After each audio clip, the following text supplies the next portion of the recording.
is over. Now, Mike, excuse me. You didn't mention about the confiscation of gold by executive order also. right. And then that's true. I'm trying to kind of... What he's asking about is the confiscation of gold. Basically, Roosevelt tried to claimed to make owning gold illegal. Right. It's now illegal because you're hoarding it. You are an enemy of the state. You've got to turn in all your gold. And people did. Yeah, right. That's the funny part. It's like, why? You know, you've got to jump off that cliff. No, I don't think I do.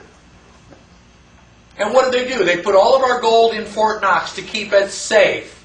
Has anybody seen that gold? We've tried to get audits. Can you get anywhere close to Fort Knox? No, the gold's not there. All we want to do is we want to go in with a video camera. We want to see our gold. They don't let you in because it ain't there.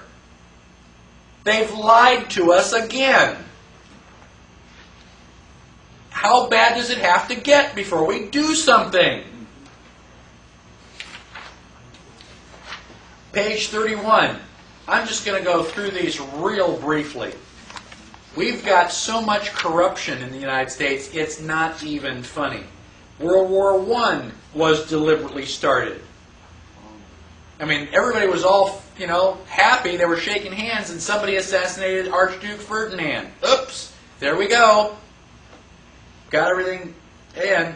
U.S. was deliberately dragged in by sinking Lusitania. World War II was deliberately started. And FDR got us into the World War II. How did he do that? Blockade the Japanese. Well, he was blockading Japan, yeah. But he also created the Pearl Harbor travesty. Mm-hmm. I'm going to make each of you admiral. You have a navy. One of the good things about a navy is that you got lots of boats, and boats can move around and zigzag. A moving target is hard to hit. Anybody disagree with that?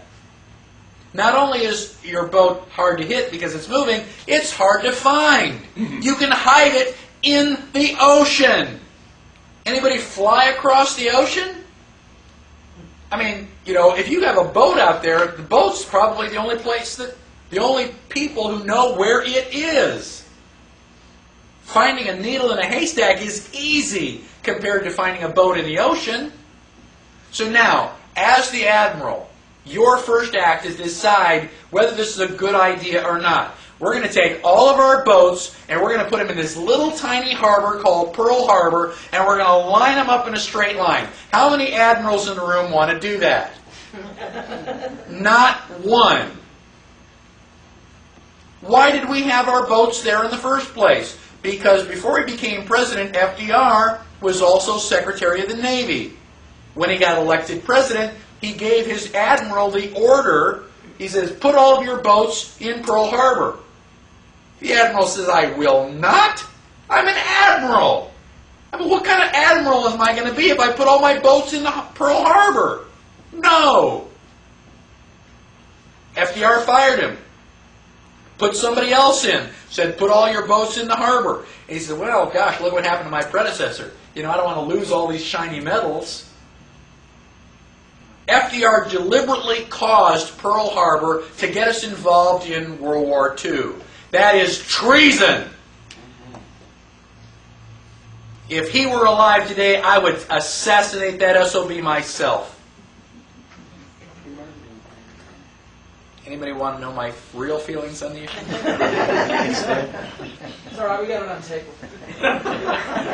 Now, the question now becomes, if things are so bad, is there any good news? Is there any light at the end of the tunnel? And the answer is yes. Don't give up. We are just about to turn this thing around. If you don't do anything, we're definitely going down the tubes. So if we are going to turn it around, we've got to get up off of our fannies and do something. Now, one of the things that we've got to do is we've got to regain our law. The third article of the Constitution is the smallest and it provides us with the least amount of protection. That's where we need to focus. So, join the Fully Informed Jury Association. One of the things that juries can do is they can overturn the law. It's called jury nullification. Now, judges will lie to you. They say, you get to decide the facts, I will decide the law. Baloney. Not the way it really happens. So if I get arrested for having black hair, according to their rules, you get to say, well, does Mike have black hair? Well, yeah, looks like it. Guilty! You go, well, yeah, but wait a minute. The way things really work is you go, yes, he does have black hair, and we really don't care if the law says it. It's a stupid law. We're going to override that. We refuse to find him guilty. That's what happened. That's where juries came from. When they were trying to accuse William Penn of heresy because he wasn't teaching the proper religion, the jurors were put in jail. They were starved and beaten, and they refused to find him guilty. The judge finally had to let him go. So that's one of the places that I would focus. Now, instant runoff voting. One of the things that we can do, as we're working for, is to get this, check mark. When I say, I want you to vote for the Libertarian, people say, well, I don't want to waste my vote. If I vote for the Libertarian, the bad guy is going to win, and I'm going to feel really terrible. Because I didn't vote to prevent the bad guy from winning. Now, I don't care which guy you think is the bad guy. You're not wasting your vote. If I give you a choice, a 45% chance at lethal injection, a 50% chance of the electric chair, and 5% for escape, what are you going to vote for? The electric chair because you're likely to win? What are you going to vote for? Escape. But it's only 5%. I don't care. It's the right thing to do. Now, with instant runoff voting, you get to itemize. This is my first choice. This is my second choice. This is my third choice. Now, you can vote for the guy you really want to vote for. And if he doesn't win, they will take your second choice and go for the guy so that, the bad one doesn't win. And now, when we start getting 20, 25, and 30% for the Libertarians, guess what? Things are going to change. I have a copy of Pretty Good Privacy. It's called PGP, and it's a software program that lets you scramble your email. You can scramble it up so that the CIA and the FBI cannot read it. Grandma's peanut butter cookie recipe is safe. Now, I won't go into too much detail, but we are now using 2096 bits of encryption. It would take a Cray computer just about 100 years to number crunch all the possibilities. By that time, Grandma's going to be dead, I'm going to be dead, and we really don't care about the peanut butter cookie recipe. The reason the FBI and CIA are upset is because they can't break the code. So if you have email, get a copy of PGP.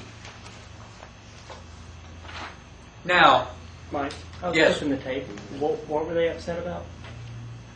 Oh, was that? Again? Why The FBI? Yeah. The FBI and the CIA are upset because PGP works. You can scramble your email messages so well that they can't read it. And it just pisses them off. Well, why should they read it anyway? I thought I had a right to privacy. If you thought, do you write your love letters on the back of a postcard? No, not generally, because it's not for public consumption. It's only for honey buns.